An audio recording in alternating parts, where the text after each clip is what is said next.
Hello, good evening and welcome to PM Express. My name is Nana Ansakwa. Well, we all know the adage of pouring water into a basket, a futile task for sure. According to Send Ghana, this will not be a bad description for government investment into agriculture. Over the past 5 years, government has invested an average of 10% of GDP, but the growth for the sector has only been 5.5%, and the contribution to GDP has only dwindled year in and year out. Smallholder farmers are the biggest victim of these ill-executed plans and programs to boost the agri sector. The study by Send Ghana showed that 64% of farmers in the past year suffered food deficiency and went at least a month without meeting their food needs. It might not be the food crisis asserted by the MP for Kwadaso, Dr. Owusu Afriye Akoto, but Send Ghana has some dire warning for government to set up if smallholder farmers are to survive. With me in the studio is the country director for Send Ghana, George Osei Bimpeh. George, welcome. Thank you, Nana. Very good. And then later we'll be joined on the phone by Dr. Ahmed Yakubu Al-Hassan, Deputy Minister Food of Agriculture. And we have a video that we will show you on the screen before we continue. The GM technology allows bioscientists to create varieties of crops such as corn, rice, cowpea, and the rest that have higher yields per acreage and at the same time resistant to pests and other vagaries which otherwise would have constrained their cultivation. Proponents believe GM is the way to fight hunger and ensure food security through increased crop productivity where conventional breeding is limited. Critics have, however, expressed worry that such experiments could get out of hand and may result in the production of a crop variety that may cause destruction rather than good. The GMO technology is said that it will take a gene from one plant or organism. GMOs have been found to cause serious health problems in rats. That maize crop was able to resist pest attack. However, it brought health implications when they were testing it on rats. The National Biosafety Committee, however, disagrees. Deputy Director, Biosafety and Biodiversity of the Ministry of Environment, Science and Technology, Eric Amaning Okori, explains it is for this reason that trials will first take place in confined fields. According to him, though approval has been given, the trials will not start until the Council for Scientific and Industrial Research's Savannah Agriculture Research Institute and the GM production, and that's another investment that governments should look at it. That's a whole area on it together as to the moral aspect of it, the immoral aspect of it. People have argued that man is trying to play God, or is this science being advanced? And indeed, if you open the floodgate, where do people stop? However, today we are not looking at this aspect of agriculture. We are talking about smallholder farmers, and that's why my friend George is here with me. But before I start, George, let's look at Send Ghana. Just tell me what Send Ghana does before we go fledge into the smallholder farmer. What does Send Ghana do? Okay, thank you very much. Send Ghana is an affiliate of Send West Africa. We are currently present in Liberia and Sierra Leone. So we have Send Liberia, Send Sierra Leone. We have been in existence since August 1998. So we are celebrating our 15th anniversary this year. Okay. Basically, we are a policy research and advocacy organizations, and we are interested in monitoring how government proper interventions are actually impacting on the targeted, population. So, we're talking about sectors such as agriculture and trade, health sector, education, and of course, we are interested in also monitoring, how SADA budgets are being, sadder budget basically. Okay. So we will come back to some of this issue later in our lives. So basically, we are a research and an advocacy organization that is interested in monitoring poor interventions. George, I'm glad I'm talking to you. I'm so happy to be here. I'm so happy to be here. George, any country that has too much of their population in the agri sector, that country is poor. So why are we encouraging smallholder farmers? Because clearly then we are encouraging poverty. Now you are saying that because some people are poor, we should lead them to die, poor. That is the other side. That is the other side of the argument. No, I'm saying that we have to elevate them from smallholder. How do you do that? Educate them. So they become service industry, IT boys, insurance boys, bankers. And that is where you get it wrong. Nana, we are talking about 40% of Ghanaians, and these people have not had opportunity of education that you have. As you can ask, that is because somehow we did. I mean, through no fault of theirs, they did not have education. Now, even if you want to put aside these people, are you saying that those people who have the so-called education are now in the IT or industries as you are talking about? We do not have those job avenues. So the most important thing, or the most important strategy that you want to look at, especially if you are thinking of getting people out of poverty, is to look at the spectrum of the economic activity where you find majority of these people. The point is that we have about 40% of Ghanaians in agriculture. Of that 70% of them are smallholder farmers. How do you graduate smallholder farmers into medium scale farmers? Some will then, when they find themselves in that second, they have accumulated capital. Some will obviously find it necessary to go into trade. Others will find it, will have the opportunity to give their children education so that their children do not repeat that cycle. No, so you have to go to the basis. I agree with what you're saying, but I think that we are sort of locking them into that area. Look, you go to Farmers' Day, and we are still handing over cutlasses and langa-langa. We lock them so long as we continue to make bad investment decisions. So long as we continue to do poor targeting. That is why we lock them. We seem to be providing so much support, but that is not the case. That is not the case. So don't let us, in the first place, don't let us assume that we are providing enough support so that we are pampering them. No. If we are providing the support across the entire value chain, and we are seeing that lives are being turned around, and we see that these people are putting their children in schools, they are able to afford. My parents took me to a school through cocoa and farming activity. My mother never had the kind of education that I had. You see, I'm not saying that farming per se is a bad thing. All I'm saying is that we seem to think that, well, you live outside of Accra, you live outside of Kumasi, Takoradi, and Cape Coast. So all you need is a hole, an acre or maximum 2 acres. There you go. Plant cassava and just let's encourage you to do that. And that is the guy plants approach. the cassava. There's no roads for him to bring the cassava to the main town. And if he brings the cassava to the main town, the Makola woman wants to buy it for nothing. So Nana, you are according to your question. statistics, then the guy goes through the whole year without food. So I think that there should be another way rather than encouraging this.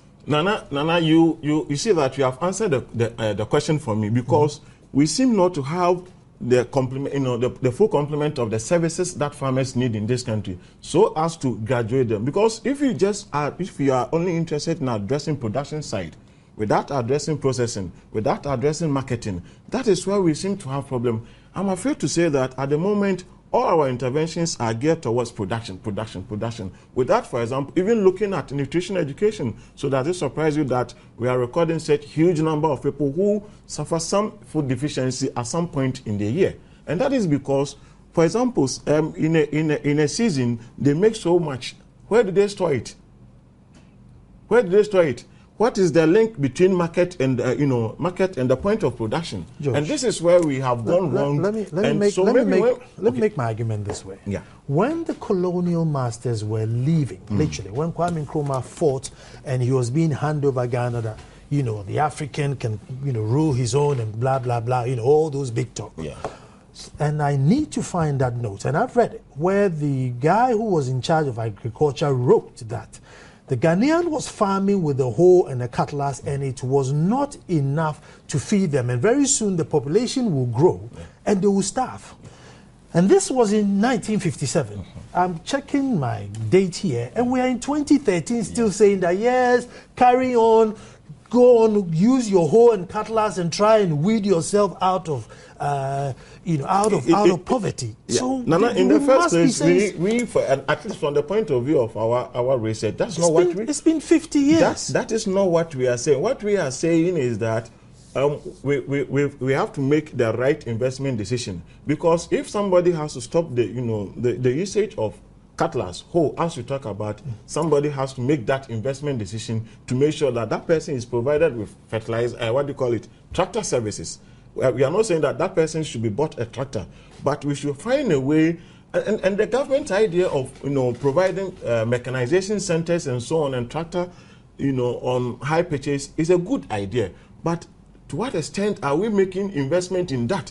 So much that it will be accessible to as many of our farmers as possible. And that is the basis, that is the kind of question that, the kind of issue that this research interrogates. So we are not saying that we should pamper people to continue with the old ways. We are saying that we should move from the old ways and modernize agriculture. In doing that, somebody has to make the investment decision. And that is what we are saying. The reality on the ground is, I have my 1 acre here. Unaccessible roads and rivers and big trees. You have your 2 acres, another probably a mile away. Antiama has hairs, another mile away from there. Yeah. So even if the tractor was a helicopter and that it would fly from the skies and come to the farm, it's still very, very impractical. So, the issue of tractor is just one example. Because we are talking about addressing the entire value chain. If you are addressing the entire value chain, you are looking at infrastructure, for example. You are looking at agriculture extension education. You are looking at processing, how you encourage people to go into agro-processing. That is one issue that you want to look at. And you don't just get people out of vacuum to get up one day to say that we are going to agro-processing. Somebody has to somehow support people with entrepreneurial skills who are interested in going into agro-processing. And that is that is the basis of the argument we are making. That if you are doing well in terms of pushing so much resources into the sector, make sure that it is qualitative investment that you are making rather than just the figures. As it is now, I'm afraid to say that we have done well in terms of even surpassing our own commitment we made in as far back as 2003. That is when African government said that they were going to invest at least 10% of national budgetary resources in the sector. We have surpassed that. We are talking about 11.7%. Ironically, this is a time that we are scoring lesser and lesser growth rate in the sector. If you put in 10% of national, total national revenue, you are expected to get at least 6% growth, in the sector. But if you put in how much? 10% of national revenue, you're supposed to get about 6%. 6%. Unfortunately, at the time that we are putting in so much, we are recording 0.8%. So it comes back to the issue that I have said, that if you make the right investment decision, if you do proper targeting, if you address the entire value chain, that is where you get people even attracted in the field. That is where you get people graduating from smallholder agriculture to medium scale and possibly larger scale, at which time we will have a departure into various sectors of the economy. That's how the dynamic is supposed to play out. But if we do not get the basics right, I'm afraid we will be talking about this in the next 50 years to come if we do not make the right investment decision. It comes to investment decision, and investment decision. Wow. Women apparently, don't get a fair share of the cake as men would get. Yeah. Be it fertilizer, be it tractor service, be it, and one area where I hear, women really struggle is tuber farming. Yeah. I find tuber farming very, very masculine. There's a lot of physical work involved in tuber farming. Mm-hmm. Not that I'm saying that women are not physically strong, but why don't you leave the men to it? Why do we necessarily have to say, by all means, woman, go on also plant the same tube of yam as, Kweku did or as Yao did. Why aren't we pushing unnecessarily? You will be right in your what I will call your patriarchal argument if there was nothing called technology. Okay. If there was nothing called modernization of agriculture. Okay. If you are talking about cassava plantation, people are not using their hoes and cutlasses any longer. So this is an area From where? We have seen this at least in the, not necessarily in the Bourgeoisie area, but in many other countries. I cannot cite the case in point, but even in the certain part of northern Ghana, some people are using tractor to get those things out of to get the tuber out of the soil. This is very simple technology that you do, and luckily, and I'm not advertising for any company. There's a particular brewery company in Ghana that is now buying cassava. So you go to Bourgeoisie and talk to Bourgeoisie people. They are very happy because they are now found ready market for their produce. This company is turning into a type of drink that everybody is drinking. I have tried it and it's so fantastic. This is something that is made from cassava. And so, for example, if you can just use plowing tools to engage in cassava cultivation, and even if we assume that because the person is a farmer, that person necessarily have to do the tilling and everything. If you can empower a woman to be economically sound, can the woman hire the services of people who will help her in this kind of business? And especially if you want to also target poverty. George, she's only got 1 acre. She's only got 2 acres. She hasn't got enough she's got to go around acres. She's got to 2 hire acres. people. No, she's got 2 acres because she does not have access to the right support services. I mean, let's look at this scenario. Some district assemblies in this country have procured tractors. The tractors are sitting in their premises. Some have broken down. They are complaining of money to repair them. Some are supposed to, the essence of the tractors is supposed to make some of these things available to the farmers in their communities. To what extent are the assemblies themselves translating national development agenda at the level that they find themselves? It will amaze you to find out that some of these assemblies that do have agriculture as predominant economic activity have as minimal level, as minimal a figure as 14% of their budget lines accounting for agriculture-related activities. Isn't it a paradox that an assembly that has agriculture, as a mainstay of that area, small economy, is not 14% putting 14%? Why is it that they will spend all their monies on something that is not related to agriculture? If your aim is to, or if there were not to be that disconnect between national development agenda and what the assemblies are planning. So somehow you talk about the kind of even institutional collaboration among the various ministries that coordinate the activities of national ministries and for example district assemblies, so that district assembly can make it a point that this year we are providing tractors at vantage points in our community, and that is going for subsidized rate for farmers, so that woman that you are talking about will not be working on an acre, but we'll be working on probably 10 acres. We'll come back to it. 14% of total budget going into agriculture, even though the predominant occupation there is agriculture. Is it because when they put in the money, they are not getting the results? But we'll come back and talk to George. You're watching PM Express. Stay tuned.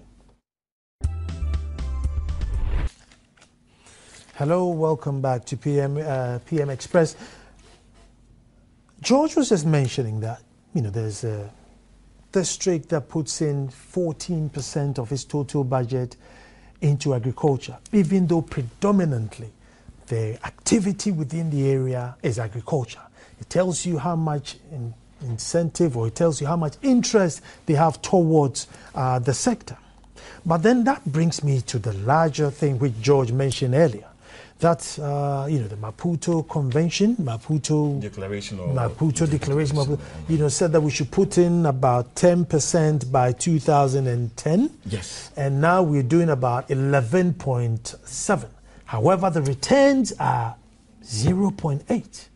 Now I'm saying, whose duty, if the state is now putting the money, whose duty to make sure that the tomatoes grew or the apples grew or they ended up on the street? Because the state has put in the money, so they are clean. They have it on paper. If Mr. Maputo ever turned up and said, hey, according to my convention, you were supposed to put in 10%, know what, I put in 11%. But then where is the returns? 0.8%, absolutely abysmal. George, the state has put in the money. The smallholder farmer has not produced or not brought his fruits or somehow. What more should the state do? Okay, so let me reiterate the point that I made earlier, that government ought to be commended for having put in that money. Good. Having said that, the question is, disaggregate that quantum and find out how much of this is going into investment. And that is the most important thing, because investment is what is supposed to translate into underground benefit for farmers. So let me just, if you do simple disaggregation of that big money, you realize that around a little over 54 or 57% of that goes into recurrent expenditure. So it's not going into anything new. It's not. It's going to pay the officers. It's going to pay the office stationery, whatever. So this is not something that goes, directly into the land. Now, of the remaining 46 or 43% that we can talk about, there is what we call development investment and non-development investment. Okay. So let's assume that, and let me explain. The non-development investment is used for the purchase of, say, air conditioning, Land Cruiser, pickups, motorbikes, and so on and so forth. So you see that though this may support service provision somehow, but it's still not going to the land. So how much are we left with at the end of the day? Okay. So it is not just about meeting an international convention. That one we can all go to bed and clap and say that we have done well. But how qualitative is the investment? If you increase it and everything goes to recurrent expenditure, it's better you probably shift the money to another sector, so that we will say that we are not doing well because we are not investing. Does it surprise you that in recent past we have seen consistent decline in agriculture's contribution to GDP? Even though investment is going up. Does it surprise you that at the point that when we're making below 10%, we were scoring close to 6%. But now we have surpassed it, we are scoring below 6%. So it is not just about meeting an international commitment. And this is what we are saying, that we need to all sit down as a country and say that we are not going to just increase the investment threshold for the sake of recurrent, shoring up recurrent side of our budget. George, I am a bit skeptical about this 0.8%, because these are Greek and they are statistics.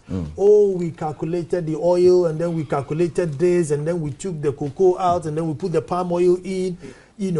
Are these just simply based on the same figures that once upon a time we were getting 6%, but now we are getting 0.8%? Unless they come to tell us otherwise. I know there are other explanations that they can go into that. But I am not the one who manufactured this. And this is not Ghana's data.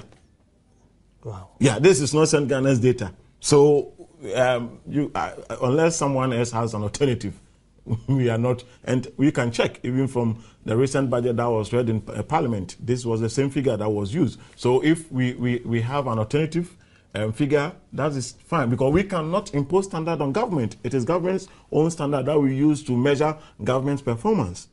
And so for this one, we do not even have to dispute that, because this is not the creation of St. Ghana. We have picked it and we have accordingly, as convention demands, credited wherever we pick that information from in our research. So that is something that we don't. I think that if, for example, the farmer to extension service, agents ratio is something abysmal, we need to ask ourselves whether we want to increase productivity at the time that we are not investing in the provision of extension service agents.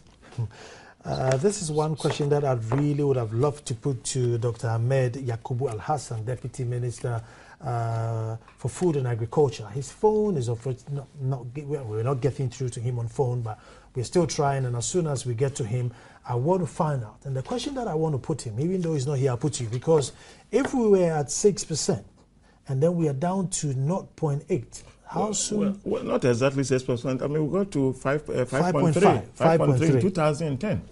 2010. Yeah, 3 years down the line, we are down to 0.8. So how soon? And at that time, we putting in less money. Put in 10.5. So not significant change. But how come that we have dropped from 5.3 to 0? Could it have been bad weather, bad rains, dry weather? At that time, we had not scaled up our irrigation scheme. As we speak, we are still under 2% of arable land. We are talking about 2% of that under irrigation. So our agriculture is largely rain-fed. And so far as I can recall, the conditions are pretty much the same. Yeah, conditions have not changed substantially. No, we can't talk about that. And so and one of the explanations is that the increase went to the recurrent side of the budget.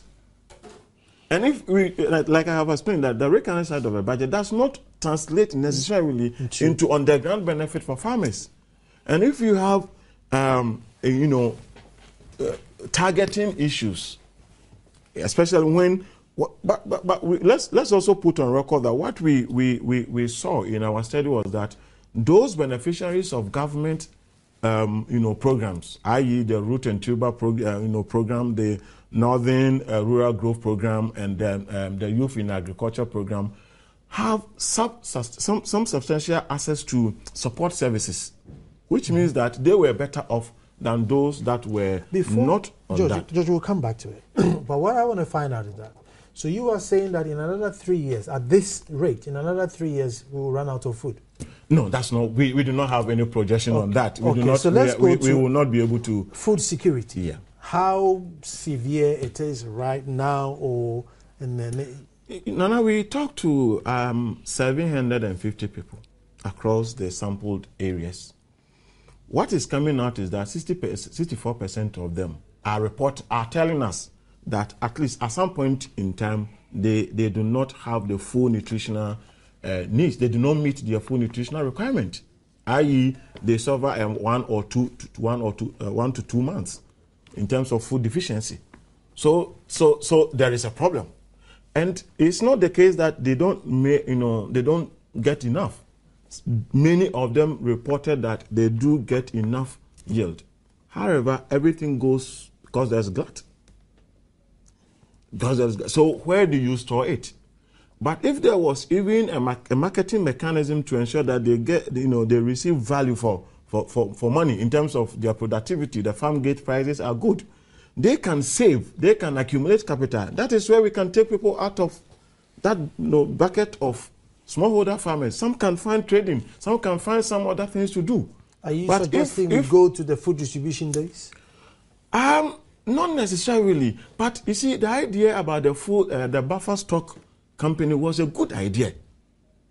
We are not so sure that if it had, the momentum it gathered in the past is still running, because some of the farmers reported that they did not even know their whereabouts. They do not know whether they continue to buy from them and so on. So they may be buying. I like that continue to know, because I tend to find that there's a lot of ignorance in the system. Exactly. Where, the farmer doesn't know that there's a tractor available for him, there's fertilizer available. Yeah. What programs are there now? I mean, what are the programs there for the smallholder farmer? What programs? Well, I must say that some of our civil society organizations are, doing our best in sensitizing farmers on availability of some of these support services. But to what extent? What is our coverage? This is supposed to be done especially by the Extension Division of the Ministry of Food and Agriculture, but they are under-resourced in terms of capital injection and in terms of even human resource. They do not have the people. So you just post one person who does not even have fuel to, the money to buy fuel in his or her motorbike, so that he can go to the nook and cranny of that particular district and offer that kind of education to farmers. So it doesn't surprise us that many of them are reporting that they do not even know that their district assemblies are offering tractor services at subsidized rate, they tend to go to the open market, which is certainly higher than. So that higher cost turn them away from even using tractor services, so that they will just go and farm on their 1 or 2 acre land that you make reference to frequently. And so even and that comes to the assembly itself. If you have procured tractor services solely to promote agricultural activities in your district, you do not have to assume that because the tractor is sitting in your premises, somebody from 100 kilometers away or 60 kilometers away will get to know it automatically. Somehow, some people have to use simple, and I want to be theoretical here. There are simple theories we call, central place theory. Know the population threshold that you want to serve, put the tractor at their door service. And so that it doesn't have to be at the premise where the DC sees it every day and says that, and instruct, go and fetch water, use the tanker to do this. And that's what they are doing. So at the end of the day, we are underutilizing some of these facilities that could have gone into helping, farmers scale up production, get more, sell more, make more money, take themselves out of poverty, find something more else to do, or even graduate to a different level of the scale. Okay, George, so, admittedly, the tractor is packed, but there's fertilizer, where it's subsidized, the government has imported, which, smallholder farmers have access to. So why? Yeah, it is very important here again. It is why very are we important. down to 0.8 if we have fertilizer? Yeah, it is very important here again to also commend government, at least for the commitment to continue with the tractor, fertilizer subsidy program. But the point is that if I were in the northern region and you brought me fertilizer in, say, November, knowing that I am not using irrigation, of what use would that be? I am not saying that is the exact time that came up. The point I am making is that timeliness in delivery, in delivering some of these services is as important as the commitment to invest. So that once you make that commitment to invest, make sure that the services get to the farmer at the right time. Somehow we need to find a way to make sure that even fertilizer, gets to farmers before the farming season begins, so that they are short of the quantity they have, and if they are aided by extension service officers, they are able to project even the end the produce, or even how much land they can work on, and so on and so forth. These are some of the little things that we can do, because so long as we have made that commitment to subsidize fertilizer, we have to make sure that we get the most. Let me put it this way: the highest return from that investment. But if we do not send it on time, you end up not getting the returns. And so at the end of the day, they are applying the fertilizer. They do not even have education on how to apply it. So you cannot apply fertilizer and leave the issue of extension education on fertilizer application out. People get it. How do they apply it? And that is why it is important that you synchronize, the delivery of services and invest equally in all of them to make sure that you have enough people, they have whatever it takes, all the facilities they need to provide extension education, so that the money you are throwing into fertilizer subsidy does not go down the drain. George, one thing is that the majority of the workforce in Ghana by demography population, it's probably the majority of them between 18 and probably 25 or even 35, and that's where the strength is. That's the youth who can really go and till the land. Now, ever since we are growing up, if you do anything wrong, he's a farmer, a foom. You go to school, you speak. In class, you're given a cutlass, go and weed. You watch a Nigerian movie or Ghana movie, somebody coming in a tattered and has a cutlass coming up. There is nothing that attracts you to that industry, because automatically everything you see there is poor. You don't see the likes of the Kwabena Darkos, the Ibrahims and their big poultry farms for you to think that, so farming could be, this beautiful. We don't sell it. So why are we now desperately trying to put people in smallholds. I think those are probably in there for survival and not for love.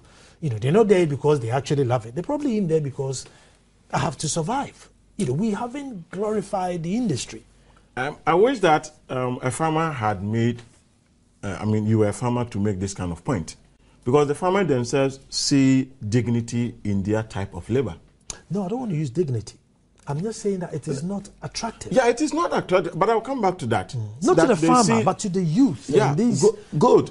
So let's for example, take the issue of the youth in agriculture program. They don't want to go and farm. They also want to drive in the big cars that you see that the city boys bring to the funeral every day. This is a program that is very laudable. I must say that. And here again, unfortunately, it is only addressing the production side. Targeting, as we find it, has been poor. We have around, in some of the districts, around 76% of beneficiaries being in men and 24 of them being in women.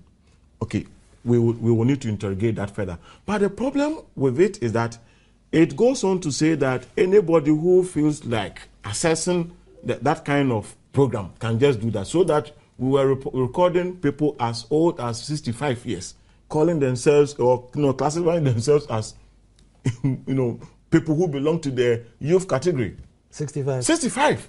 Maybe 65. Maybe he feels fit. Somehow it tells you that probably we are not serious about truly attracting the youth in this sector. And I think that we are missing a good opportunity to solve the unemployment problem that we have here. Because if you, for example, we have so many of our youth who are reading agriculture, but they don't want to go there. Can we target these people, for example, and make sure that we give them the right, the right farm tools? Also link them to industries. There are people who are graduating from biochemistry or whatever who can go into food processing. It doesn't have to be big. George, we're going to go for a break and then we're going to come back and join. Whenever did you buy a newspaper and then they said, a graduate of agriculture needed to work on a big poultry farm, or somebody in agriculture needed to work here. Some of the incentives is one BMW or one four-wheel drive, an air-conditioned house. When did you ever see something like that to encourage us to go in there? We'll be right back and George would answer my questions.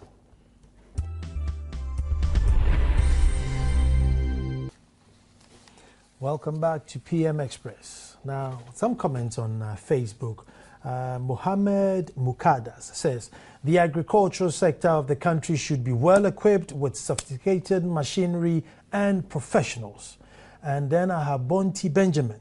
We must implement industrial and attractive policies that will encourage more people to engage in agribusiness to enhance our production level than making our oil the focal point of growth of the nation without making any meaningful impact in our development. Let's get our priorities right as people.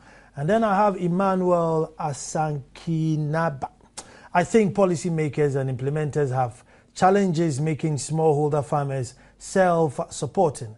The dependency of these farmers on others for resources make them vulnerable.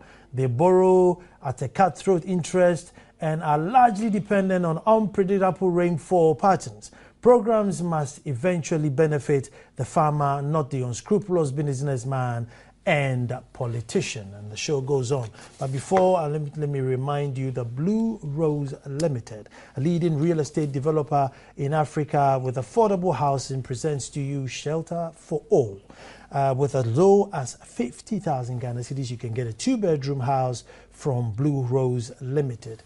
And if you want further information, this is the number to call, 020-202-9622 or 030-2241-459. Again, staying with real estate, another giant in the real estate business, Reggie Manuel Estate. Rajmalin Estates, with over 20 years unbeatable record at Katamanso, has a 2 to 3 bedroom houses with expansion possibilities set within gated communities with a superb infrastructure, 24/7 security, street light, landscape area, the social amenities including sports complex, educational facilities, shopping centers and health facilities. Experience the new phase of urban living at Balloon Gate Apartment, Kwabinya, where Regiman Gray has brought to bear the expertise and unparalleled hallmark in designing 2-bedroom apartment with 2 bathrooms. For more information, do give them a call on 020-222-9916 or 020-222-9918. George, back to you. Pick up a newspaper. Hello. Nana Ansakwa Farms want an energetic young man to come and be a farm manager. Incentives, 2-bedroom house, air conditioned, nice 4-wheel drive, and probably a girlfriend to go with it. You never get that. Yeah. It's always a marketing here or marketing manager there or data man here or this there. So automatically all these expertise and all these big brains or all these high-tech guys will opt for marketing, even though they'll finish and be unemployed, but at least they have a chance of getting some employment. So the system itself has cut us into two. There's a smallholder farmer who we don't care about.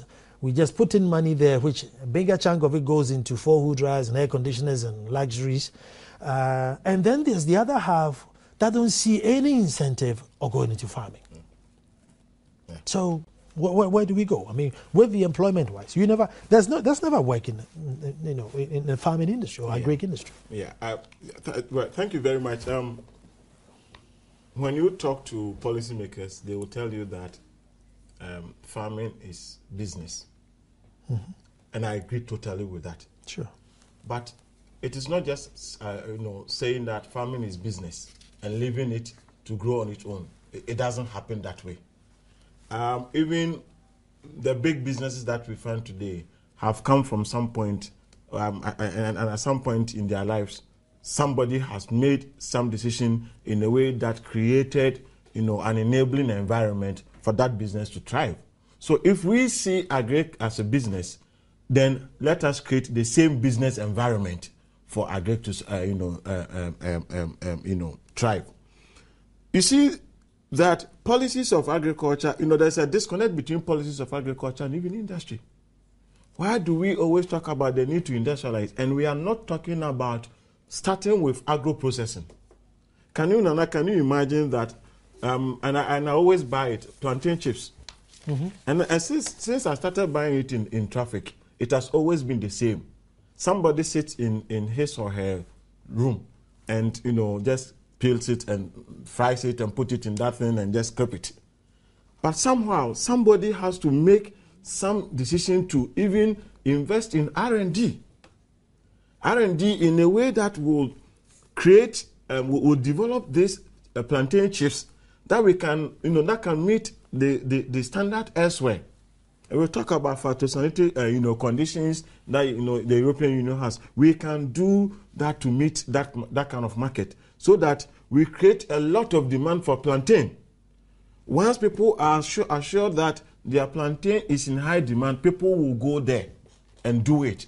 You and I will even go for loan and do bigger farms. In that case, we'll be able to put an advert that we want. I want a soil engineer.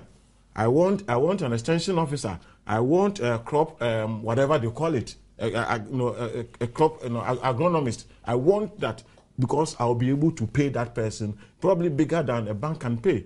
What we will be doing? We'll only be planting, plantain on a large scale. And everybody, I'll come back. You mentioned bank. Yeah. You mentioned bank. All too soon we hear funding. Mm. And what are our banks' contribution to the agri sector? I must say that some of the banks, I will not mention their names here, otherwise I'll be doing their work for them. Some of them, I think it's just political talk, have said that they will give, they have earmarked certain amount of money. And here again, what are they looking at? They are looking at the already saturated export market. And our core is saturated because we are not adding it into the traditional export commodities. And this simple plantain thing that I talked about, have we thought about it? Do we know the multiplier effect that this can have? And if, for example, you look at the estate at Eastern region where they plant what called banana, the kind of returns they make yearly, and if you can replicate that kind of experience in plantain, that will certainly be helpful. But we cannot. I must say that the banks are failing us because they are not interested in helping people who will start from the crust. Why don't the banks get confidence in agric? Because you tend to find that farmers will always say, I don't have access to capital. I don't have access to capital. What is it that they don't have confidence in? That maybe the farm might flood and you lose your crops? Yeah, we have talked, I think I have talked about the need to develop the entire value chain. Mm-hmm. One of the things that is important there is even the issue of crop insurance. Mm-hmm. If we can get people who are business-minded to think around the issue of crop insurance so that the banks know that the crop that the farmers have taken their monies, whatever, and are investing in have been insured. You see that the risk thing that we talked about that deters so many banks is then minimized. So like I said, Nana, it's not just about putting money or making so much. That's the whole revolution. That's the whole revolution in agriculture, and that is what we need. If we really want to stop the talk about cassava, what they call whole cutlass and these things, we need to do that. And it seems that we are addressing the problem in a piecemeal fashion, and that is what is not helping us. Let us see what it takes to do everything right, and let us do everything at the same time.